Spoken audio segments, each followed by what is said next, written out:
Hi guys, welcome to presentation number 3 for fall semester. We're going to be talking about the British colonies. I gave you a quick introduction to two of the colonies, Jamestown and Plymouth, in class on Wednesday. We're going to be talking about a few of the others today, so let's get going. Before we move on to anything else, let's review Spain's approach to how they handled the New World. They set up encomienda systems where a loyal servant was given land and ruling power over the villages and tribes. Spain had a conqueror mentality where their warrior conquistadors would fight for dominance and try to subdue the indigenous people. This was not the way that the English approached settling their colonies. The English were completely different. They settled along the Atlantic seaboard, and the English chose a place already sparse in Native American settlements. There existed nothing similar to the advanced civilizations that the Spanish subjugated in Central America. There was nothing like the Incas or the Aztecs up in Northern America when the British came in. The English had to start anew with very little help from the Native Americans to guide them in their attempts to colonize. We talked about Jamestown. Here is the first map of the first colonies in Virginia. After the establishment of Jamestown, Lord Baltimore in 1634 wanted to establish a colony owned by one family, and it was not a joint stock company, so he set up the colony of Maryland. The owners were the Lords Baltimore, who created it as a safe haven for Catholics. The actual colony was established by the second Lord Baltimore, and the established government system had a two-chambered legislature and a separate governor and council. This colony's government contains many of the same elements of our current government, a two-chambered legislature, for example.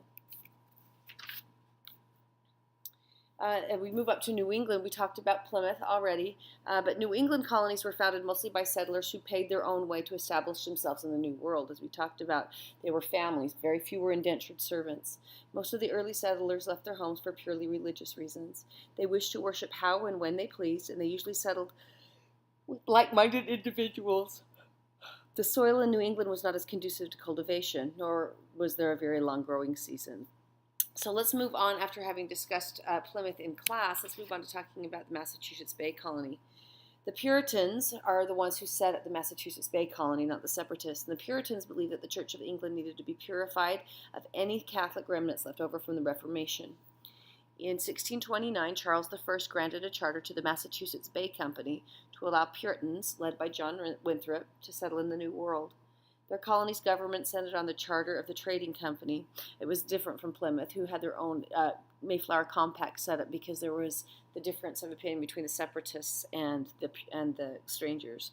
Winthrop headquartered the company in the colony itself. And this was a revolutionary idea that the company wasn't headquartered back in England.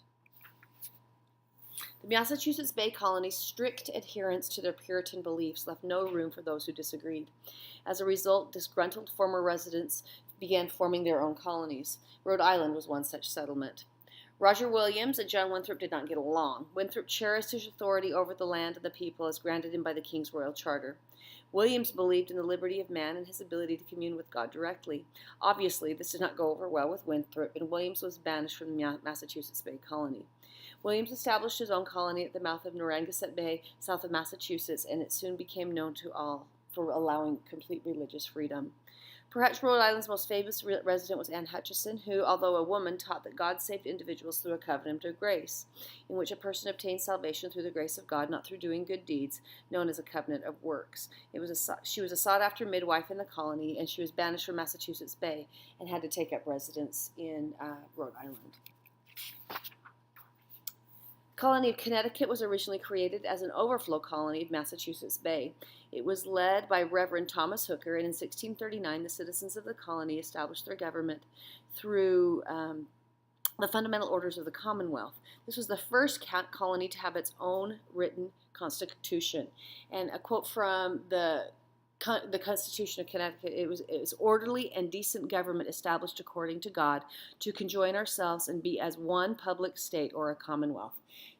Oftentimes when historians look back on the foundation documents for the Constitution of Connecticut is marked as one of the most important.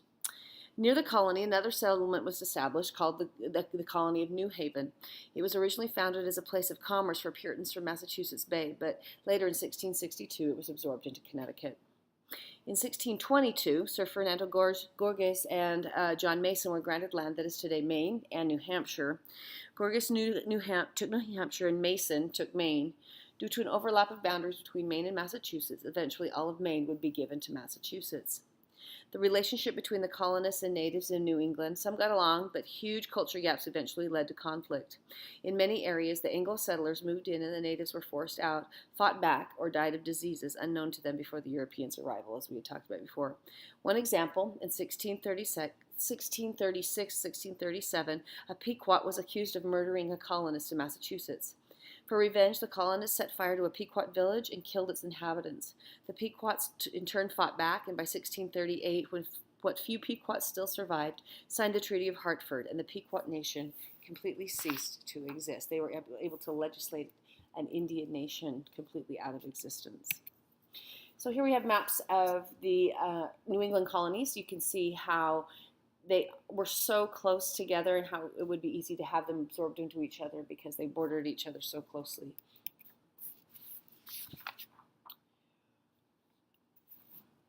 Settling the middle colonies, first we have the colony of New Netherland, which was eventually titled New York in 1664.